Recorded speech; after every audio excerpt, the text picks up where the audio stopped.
ಇತ್ತೀಚಿನ ದಿನಗಳಲ್ಲಿ ನಾವು ನೋಡುವಾಗ ಜನರು ಮಾಡ್ತಕ್ಕಂತಹ ಪ್ರೀತಿ ಸಮಯ ಸಂದರ್ಭಕ್ಕನುಗುಣವಾಗಿ ಅದು ಪ್ರೀತಿಯನ್ನು ಇರ್ತಾ ಇದೆ. ಅವಸರವಿದ್ದಾಗ ಅವರು ಪ್ರೀತಿ ತೋರಿಸ್ತಕ್ಕಂಥವರಾಗಿದ್ದಾರೆ. ನಮ್ಮ ಮುಂದೆ ಅವರು ತೋರಿಸ್ತಕ್ಕಂತಹ ಪ್ರೀತಿನೇ ಬೇರೆ, ನಾವು ಹೋದಾಗ ನಾವು ತೋರಿಸ್ತಕ್ಕಂಥ ಪ್ರೀತಿನೇ ಬೇರೆ, ನಾವು ಇದ್ದಾಗ ನಮ್ಮನ್ನ ಗೌರವಿಸುವಂತಹ ಗೌರವನೇ ಬೇರೆ, ನಾವು ಹೋದಾಗ ನಮ್ಮ ಕುರಿತಾಗಿ ಅವರು ಮಾತನಾಡುವಂಥದ್ದೇ ಬೇರೆ.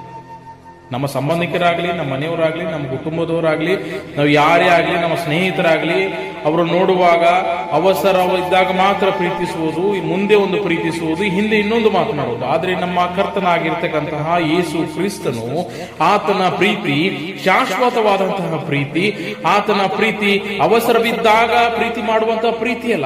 ಆತನು ನಿನಗಾಗಿ ನನಗಾಗಿ ಆತನ ಶಿಲುಬೆ ಮೇಲೆ ಸತ್ತು ಹೂಣಲ್ಪಟ್ಟು ಮೂರನೇ ದಿನದಲ್ಲಿ ಎದ್ದಂತಹ ದೇವರು. ಆತನು ನಿನಗಾಗಿ ನನಗಾಗಿ ಆತನ ಶಿಲುಬೆ ಮೇಲೆ ಆತನು ತೋರಿಸಿದಂತಹ ಪ್ರೀತಿ, ಪಟ್ಟಂತ ಕ್ಷಮೆ ಆಗಿದೆ.